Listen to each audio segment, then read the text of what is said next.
araw-araw siyang nakikita ng mga Pilipino. Isang mukhang nakaukit sa kasaysayan. Pero ang tanong, kilala mo ba kung sino talaga ang taong nasa bariyang piso? Yes po. Yes. Yes. Dr. Jose Rizal. Jose Rizal.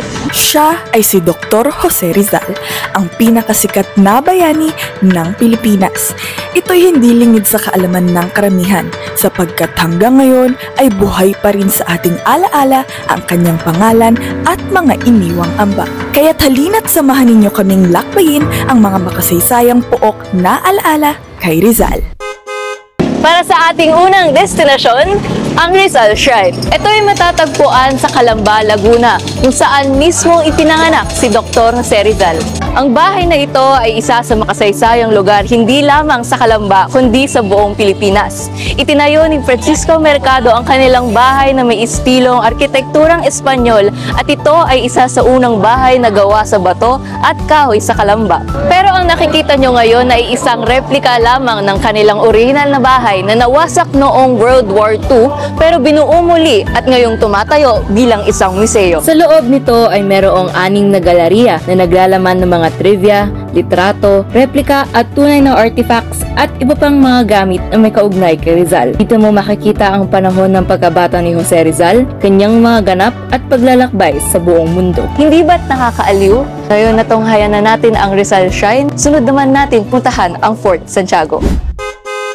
Dumako naman tayo sa ating susunod na paroroonan, ang Fort Santiago. Nandito tayo ngayon sa isa ring pinakatanyag na lugar na matatagpuan sa Intramuros, Maynila, katabi ng Ilog Pasig. Ito ay bahagi ng makasaysayang distrito ng Intramuros na kilala bilang Walled City ng Maynila noong panahon ng Espanyol. Alam niyo ba na bago itinayo ng mga Kastila ang mga pader ng Intramuros, itong lugar na ito ay matatagpuan sa open area na may nila o merong nila. Ano nga ba ang nila? Ang nila ay isang halaman na makikita mo sa Ilog Pasig. Galing, diba?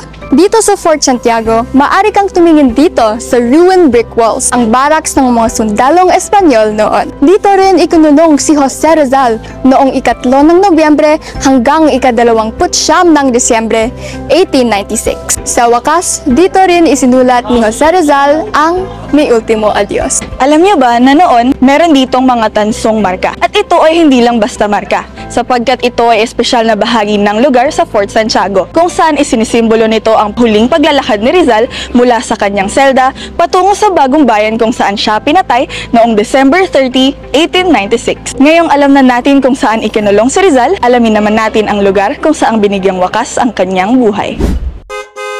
At ang ating huling destinasyon, Rizal Park. Kilala rin ito sa tawag na Bagong Bayan or Luneta Park. Ito ay matatagpuan sa Maynila na mayroong kahalagahang pangkasaysayan. Alam nyo ba na ipinasya ng United States Philippine Commission ang pagtayo ng isang memorial para kay Jose Rizal sa pamamagitan ng Act No. 243 na nagtatalaga rito bilang huling pahingahan ng labi ng bayani, kung kaya't ang marble plaque na ito ang nagmamarka sa eksaktong lugar kung saan namatay at dito rin sa monumentong ito nakalibing ang labi ng bayani. Hindi malayo mula sa monumento makikita ang isang pader na naglalaman ng huling tula ni Jose Rizal, ang Mi Ultimo Adios o ang My Last Farewell sa mga lengguaheng Espanyol, Ingles at Tagalog. Makikita rin dito ang 8 life-size bronze statues na muling nililikha ang dramatikong huling sandali ng buhay ng bayani. Mula sa Rizal Shrine, Fort Santiago hanggang Rizal Park, muli nating binuhay ang alaala ni Dr. Jose Rizal. Sa bawat hakbang ni Rizal, nagkaroon tayo ng gabay at lakas para ipaglaban ang kalayaan. Kanyang mga legasiya ay patuloy na namamayani sa puso ng mga Pilipino. Sama-sama nating alalahanin ang kasaysayan.